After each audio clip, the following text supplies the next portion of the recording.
We got Skillman and Schmidt Associates, Memorial Opera House project.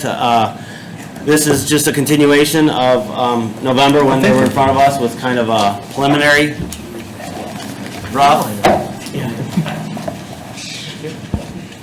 drafts, preliminary drawings. Thank you. And so I think they've got the follow-up with more detail and Out of the press. fairly hot off the press, so thought it was a good time to just throw it on here. Let's keep moving. Ready to go? Yeah, anybody, Okay. Andy, anybody need a break? I've been on break. Man. Yeah. I just wanted to point that out for everybody. Go I'll ahead. go ahead and get I started. can't sit for 2.5 hours. I have bad back, man. Yeah. Tell me. My name is Scott Cherry. I'm with the Skillman Corporation. We're the construction managers for the project. With me this evening is Brad Brudout with Schmidt Associates. They're the architects and engineers, and Scott McDonald, who's the executive director of the Memorial Opera House. Here to talk about the Memorial Opera House additions, renovations, it's been called. Little history on the building. It was built in 1893 as to commemorate veterans of the Civil War. In 1984, it was listed into the National Register of Historic Places in the by the U.S. Department of Interiors. My research showed that back in 1967, it was remodeled, and again in 1996, there was a renovation, and then nothing has really happened beyond that other than some Band-Aids and some upgrades as needed, except in 2013 there was an emergency roof repairs made. So that's what it tells us. So as I looked in and got into the building, it looks, I like to call it preservation and restoration along with the renovations and additions. It's a great jewel for Porter County and, of course, downtown Valparaiso here. A little bit of background. In 2017, the Skillman Corporation was fortunate enough to work with you folks on their capital projects improvements. At that time, the goal was to provide upgrades to county-owned facilities that would give you 20 to 30 years of life. The upgrades would include ADA accessibility, security to the buildings where appropriate, improvements to the envelope, roofs, windows, more efficient windows, and new, more efficient HVAC, heating, ventilation, air conditioning systems, plumbing, and electrical upgrades. The idea there to lower operating costs and, of course, reduce maintenance costs for the future. At that time, the Memorial Opera House was on the list, but from a priority standpoint, the elected commissioners and the council elected to move forward with projects such as the Expo Center renovation, the North Annex and Portage of this building, along with the county, I said this building already. So it's time now, I think, to look at the Memorial Opera House. Those buildings were successful. So in July of 2018, Schmidt Associates was hired to do a building assessment. To no surprise, many of these things that we set out as a goal in the previous program were evident. Roof, bricks, masonry, restoration needed to be done. Windows were inefficient. The ADA accessibility, connecting the museum with a shared heating and air conditioning system we thought would be a more efficient way to operate the buildings. And again, in summary, it needed to be preserved, restored, renovated, and facility and space added to make it economically self-sustaining, attractive to the community, such as the Expo Center and some of those others that are used for multiple reasons. So with that, I'll turn it over to Brad, and he can use the PowerPoint and show you what we come up with. Okay. Thank you, Scott. Evening, council members. So the first slide you see up here is the Memorial Opera House and the old sheriff's quarters and jail portion. And Scott really hit hit the nail on the head. And this project's goal is to kind of restore and preserve these existing historic buildings while really enhancing the user experience associated with it. Looking at the exterior improvements, one of the main things we're doing is the masonry restoration. So trying to replace some of the brick, do some of the tuck pointing, and then we're also replacing windows. So making sure the exterior of these two buildings are weather tight. It'll go a long way to preserve these buildings for many years to come. At the end of the project, both buildings are going to be operated by Memorial Opera House. So the old sheriff's quarters, there'll be space in there allocated to the staff of the Memorial Opera House as well. So there is a new connector proposed between the two buildings that will provide that interior circulation between the two buildings and a lot more advantages that I'll get into in a little bit. Part of this project will have kind of new streetscape. It'll have new hardscape for reworking the existing Opera House entry and then providing a new entry for the building addition. With some new streetlight poles that'll match the rest of the downtown and improving storm drainage that there's issues on site with right now. And then also highlighting some of the historic features like the limestone plaque on the front of the Memorial Opera House. Using a light to just highlight that at night and kind of show it off. Is that this plaque right in the middle there? It is, yes. Next slide, please.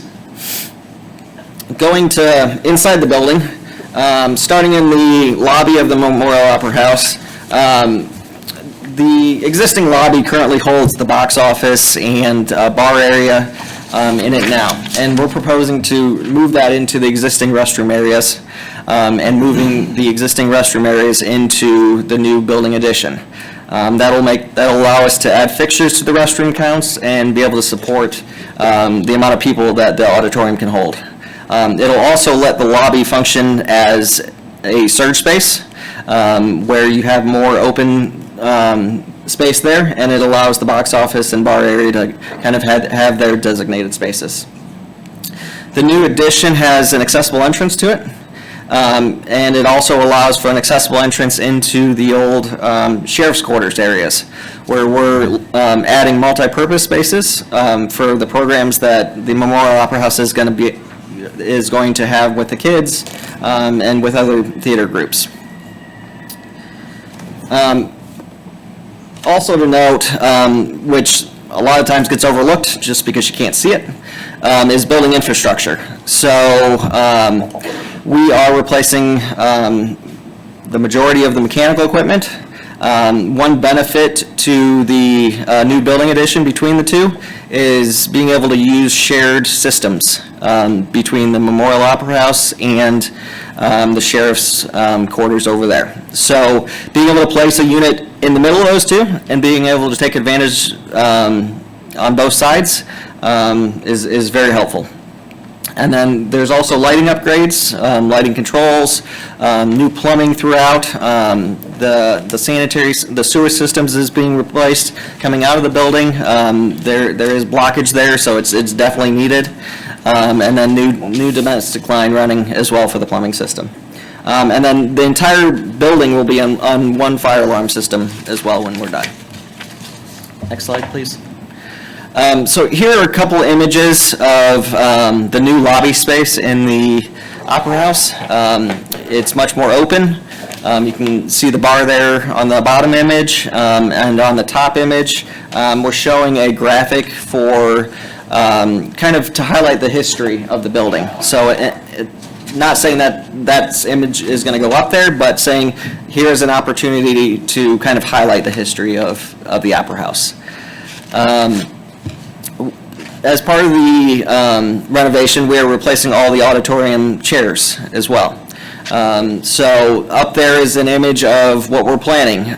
It's a much more historic side panel nice wood backing, very nice detail to just enhance that space. Are these for bigger people? They're not like Wrigley seats where they're really small and big people can't fit in there? They're a little bit bigger, but we want to make sure we get the seating. I count get as it, well. but yeah, you don't want people taking 2 chairs, so that's what I'm asking. It happens at Wrigley, bro, it's not a joke. I don't have a problem, I don't. Next slide. I don't either, unless you're sitting next to someone like that. Here are a couple images of the building addition. We really want to focus on adding some art in that building addition. The image on the bottom right there is kind of an art installation with some lighting backing to it as an idea. And then the upper image kind of shows that 2-story volume that we've got. Because we're dealing with 2 different buildings here that are at 2 different levels, we had to step the addition so that it hits the existing buildings right at the right location. So it created a nice step effect, and it allows us for kind of a 2-story volume and a single-story volume, and allows a lot of natural daylight to come in there. And the image in the middle kind of shows you an example of what we're planning to do with the lighting, with kind of different levels, and just have it kind of dance through the space as you go farther back into the space. Next image, please. Here we're kind of highlighting, we want to make sure we're keeping the portions of the building that we can really highlight. This is one area where it's a very nice entry point to the Opera House. The brick's in good condition, and we're keeping that within the space and keeping it exposed as kind of a centerpiece within the space that we don't want to lose when we build this addition. Next slide, please.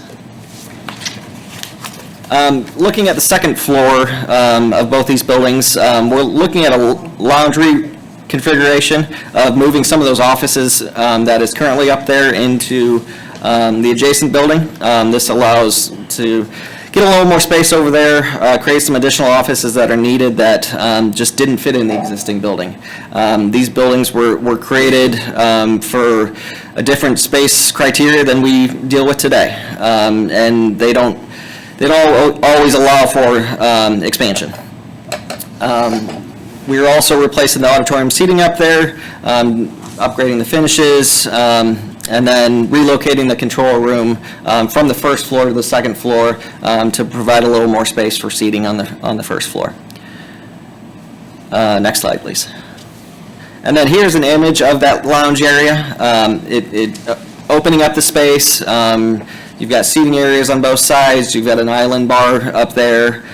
Just a nice space to rent out, to use as a VIP space or however you want to use it, but could be used many different ways. Next slide. And then here's kind of a collage of the interior finishes. It's really a classic color combination, but it gives you an idea of the overall feel of what the building's going to feel like when it's completed. Next slide. And then I'm going to turn it over to Scott. Sure. To talk about the existing building. Sure.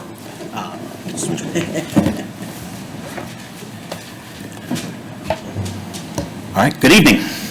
Hello. So as you can see here, as we go through kind of a quick tour of what's going on in the current building, patron experiences are certainly challenging. And I think that also is causing us to have to look at some of our programming and things along those lines. But if we start in the upper left-hand corner there, that's a view of one of our current restrooms, the ladies' room. Typically during intermission, we are trying to get as many people through the restrooms and the bars and to the box office as we can. Again, with the small space of the current lobby, we kind of get this crazy human knot, and people don't exactly always know where to go. So to be able to open up some of that space and just allow for better traffic flow, I think is going to be certainly a win. And then, of course, if we look at the windows and the bricks, you can see that those have been deteriorating over the years just because of rainwater and storm drain water stormwater that's hitting the building constantly. We are doing our best, but as Natalie will tell you too, there's just times when we're working in our office and it's not weather tight, which does make it very, very challenging challenging for us to do our duties as administrators. The center picture there is our current air conditioner unit. That is on the west side of the building in the courtyard, and that is currently running, I think, on 1.5 condensers out of 6. So we are always kind of just fighting and hoping that we can make it through each summer and that we have, again, the best experience for our patrons and for our students.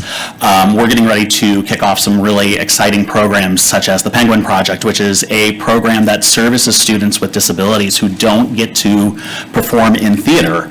And we want to make sure that they have a safe environment to work in, that we can provide them the best opportunities as possible. And then, of course, our auditorium seats, they are 60 years old, so they're starting to reach end of life.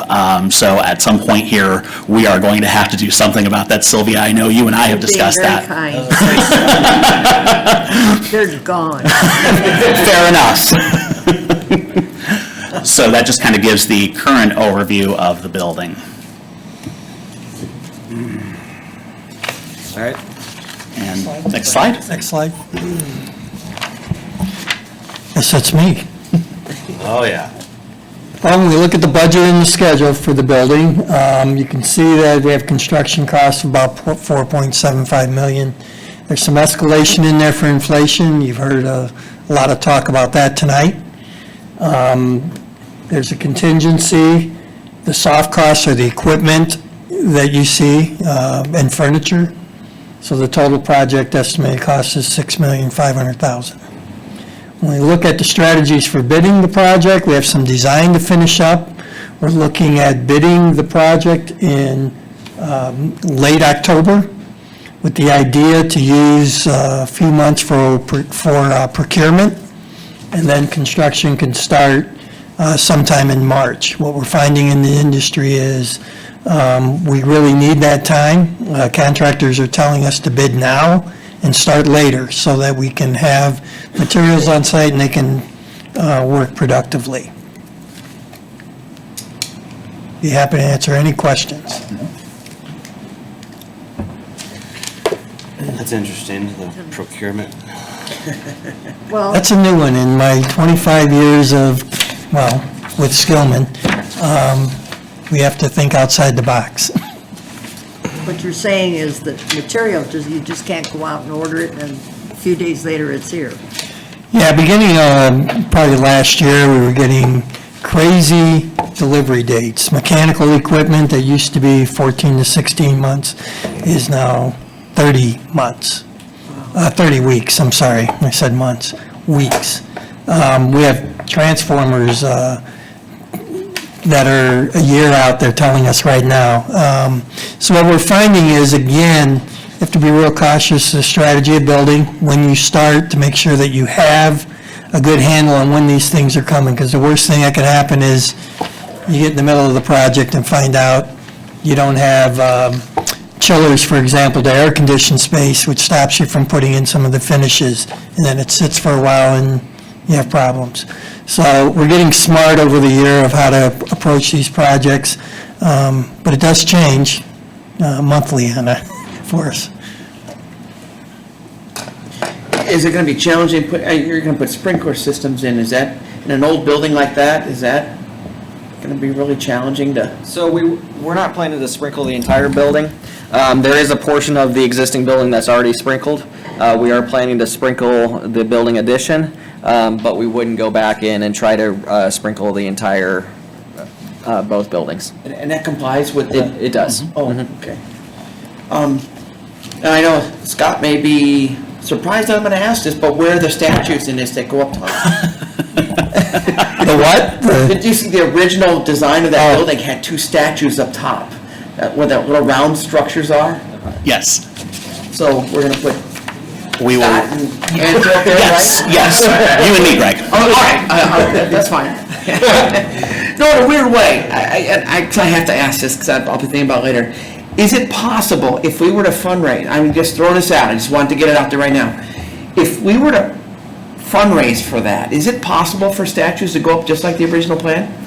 I know it sounds weird, but Were there ever statues there? They were just. no, in the original design. Oh, it was just designed? They were in the design. We'd have to look at structure and all that to see if that's even remotely possible. Okay. Where did you Because- ever see that? I saw an original design. It just looked so cool. But I mean, again, if I went home and didn't ask, I'd be. There you go, you've asked. Thank you, Sylvia. Thanks, Sylvia. Thank you, Sylvia. Thanks a lot. Hey, Scott, when they were talking about this learning stuff going on in the connector building, it seemed pretty cool you would learn about the buildings. Is that something that, and I don't know, is the Memorial Opera House open now for like Monday through Friday if people are walking down the street? Could they go in there and learn about it, or? Absolutely. We are working limited hours right now in the box office, but Natalie, Stretch, myself, any of our staff are there. Our board's always available too, so if somebody wants to come through, take a tour, anything along those lines, they can just ring the bell, we'll come down, we'll happily show people around, and we will show them every like nook and cranny of the building, so, because we are very, very proud of what we do have, so, and happy to share the history. Again, the fact that it's a living memorial and, you know, the lawmakers back in 1893 didn't want this to just be a plaque or a statue. That speaks volumes to me. I think it speaks volumes to a lot of people in this room, that it's a living memorial still serving its original purpose. So we love to show that off. You guys do some great work there. I compliment you again. Thanks. I really like the way you connected the buildings this time. This is different than, and I love it. It's more of a graduated, Sure. you know, I just really enjoy that. And I'm gonna tell you, I noticed the prices have gone up, and they're going to keep going up. We've got, in my opinion, we've got to really move on this, because it's not going to get cheaper, ever. So, that's all I'm going to say about it. So to build off of what Sylvia, the renovation addition, I guess one thing I'd just like to add, preservation, because I think that was some concern of the connector piece of destroying, you know, as you try to connect the two buildings together, is destroying that, but it, you know, it looks like you guys made some adjustments, or, you know. And I'll add to that of, we're really building in front of any historic feature. We are opening a couple new openings just because we've got to get from building to building. But most of the walls and stuff are going in front of what the structure already is today.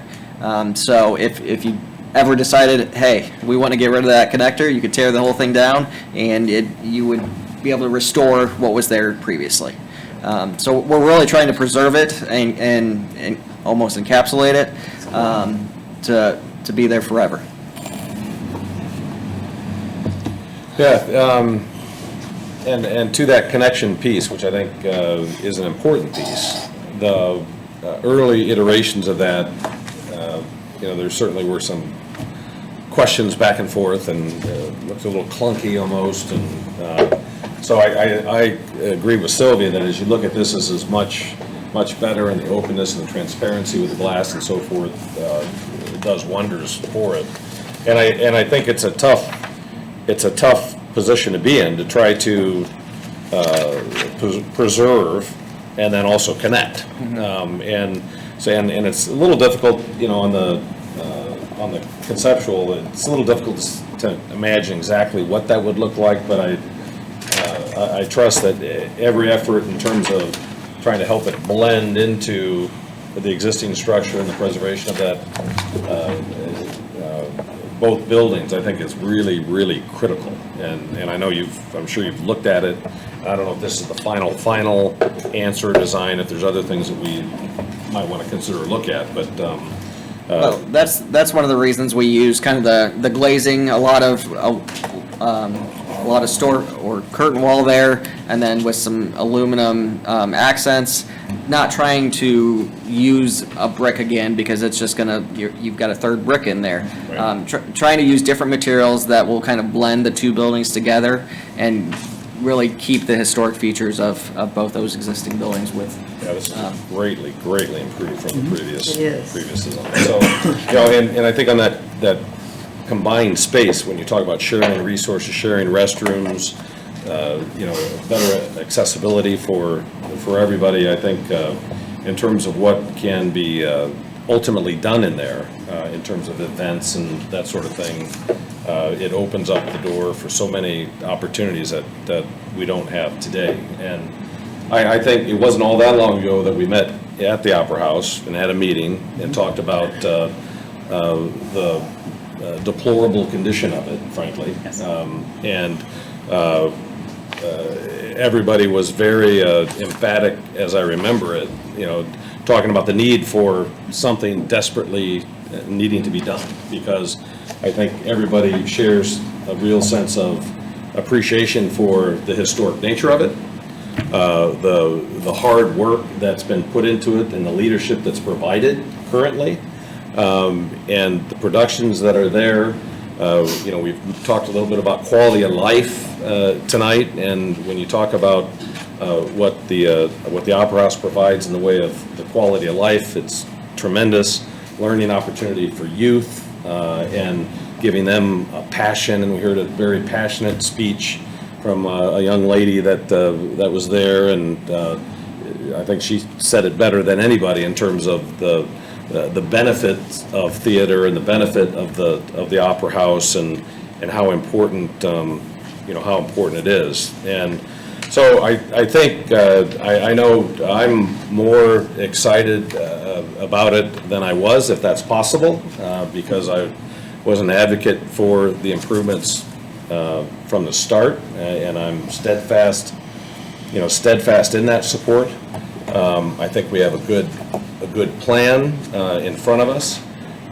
Surely it costs money to preserve it, but as you look at the structure, and Scott, you got stuck with the tough pictures of how it looks today, and they got to show the shiny component of it, but when you see crumbling bricks and windows that aren't watertight, I mean, that's in my view, that's shameful, in the sense that that's not only is it a historical monument, but it's also a county asset. I mean, and I think that's how we have to look at it. And this council, and over the last 7-8 years plus, we have focused on taking care of our assets, and that starts with, I think the animal shelter was one that was in a horrible shape, and we replaced it and did the right thing. The Expo Center was another, great asset for the county, but it was underutilized and wasn't as well maintained as it could have been, should have been, for a variety of different reasons. Courthouse, another historical monument, downtown Valparaiso, was repaired and renovated. And speaking to the $30 million project that we had when we first bonded for this work to be done. The administration building, 157 Franklin, it's a newly renovated space where now E911 is there, and the prosecutor's office is there, and that's a building that we can all can be very proud of. So the North Annex up in Portage, we renovated, restored, added on to the court up there, and we also added a community space for the food pantry and so forth. So the focus has been and should continue to be on taking care of our assets. Touched about roads and bridges too, and that's intentional from my perspective, because that's an important part of what we should be focused on and taking care of as well. I mean, that's the duty of county government in my mind. And I think, and we've said this before, where I think we should all feel very fortunate. For those of us who live in Porter County, should feel very fortunate about living in Porter County, because it has so much to offer. When we talk about that quality of life and opportunities that people are afforded, and I think we have to do everything we can to further emphasize that. And so with the foundation, we had a foundation, and for those of you who sat through that meeting as well, we appreciate your patience for that too.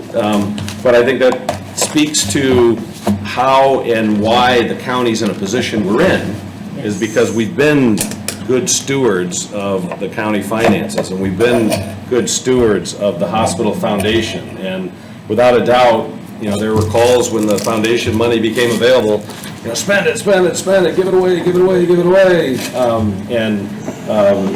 The board took a different,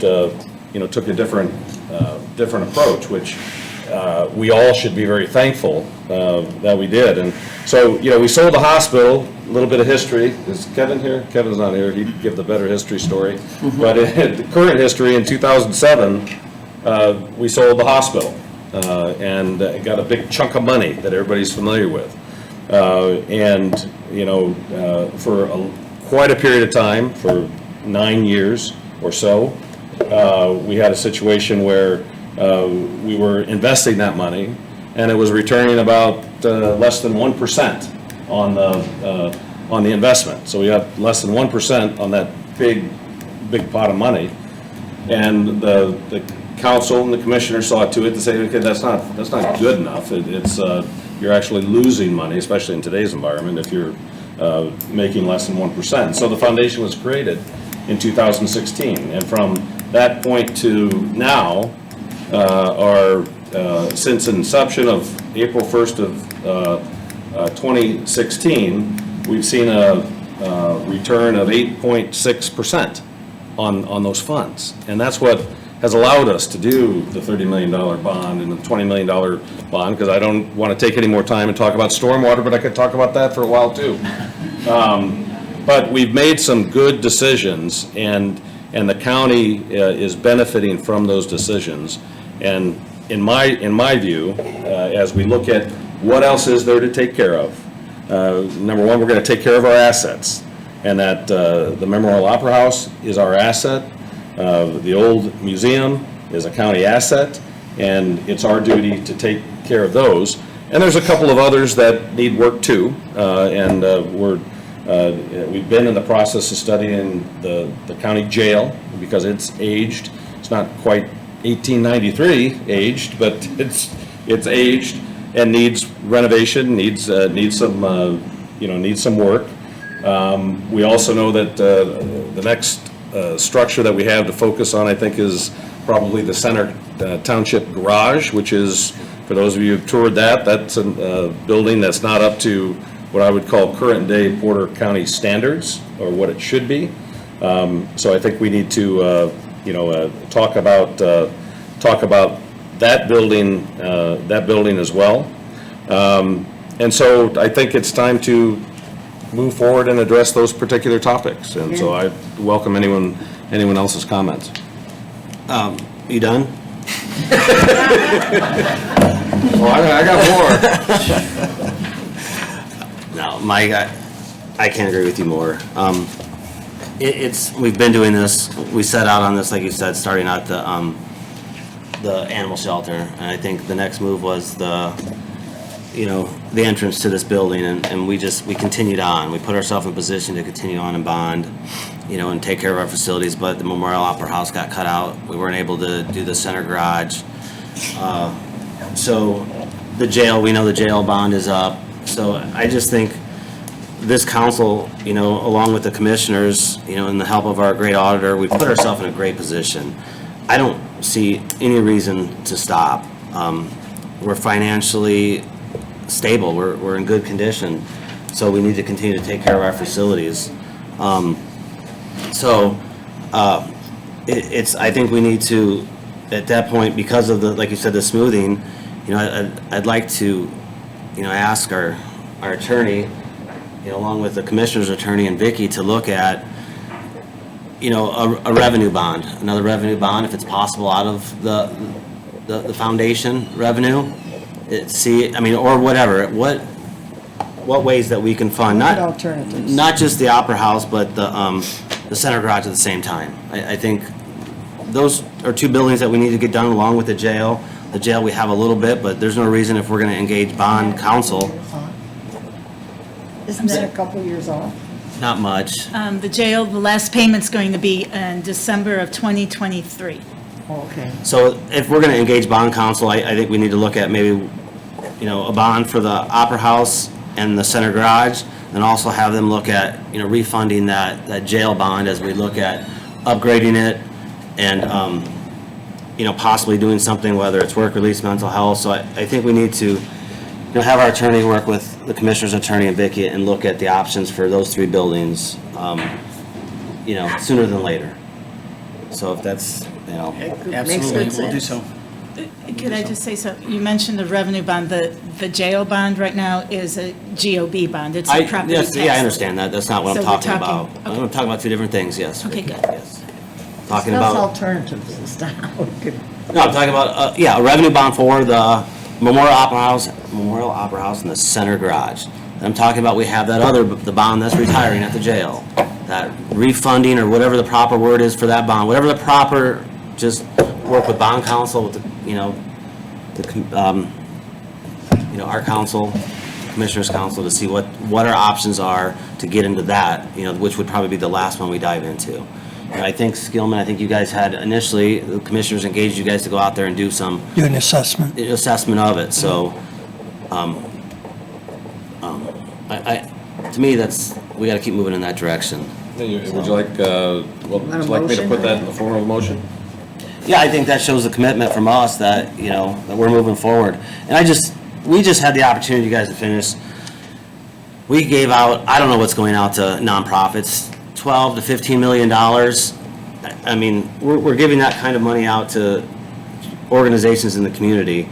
To me, I don't know how we do that and then not take care of our own facilities. I think if we're doing that, certainly we're doing this too. So, yeah, I think we gotta keep moving forward. Yeah, so I'd like to make a motion to give direction to the Commissioner's office to have them explore bonding, funding opportunities for the jail renovations, and take into consideration the bond that's gonna come up soon, and throw that into the equation. And then also the center garage, the renovation replacement of the center garage, and most definitely how that would fit into the Memorial Opera House renovation and restoration project. Second it. There's a motion, a couple seconds. You haven't been out they never had you look at the center garage, the commissioners? No, not, Yeah, it's okay. I can't. Yeah. So there's a motion, a second on the floor. This is just to get, Harold and Scott and Vicki working together to look at how we could finance the Memorial Opera House project and the center garage together, and then how we take that next step on the jail, moving that project forward too. So, any further discussion on that? Scott, is that, good with you? Is that, you understand where we're wanting to move? I believe you're just asking for council and other to come back with financing options for a revenue bond and for the jail refinance bond, and bring it back to the board for them to review and make a decision at that time. All right. Any discussion? All in favor of that motion signify by saying aye. Aye. Opposed, same sign. So, you guys, we're gonna keep moving. It shows that we put ourselves in a good spot in this county. Just like Mike said, facilities, roads. We've got our study coming back for, our wages. We're gonna continue to take care of our employees also at the same time. We're gonna keep moving forward. We've done a lot of work to put ourselves in this position. So, this is fun. I'm enjoying it. So, it was a lot of hard work to get here. Thank you. So we'll be talking to you guys soon, obviously. Thanks, guys. Thank you. Thank you.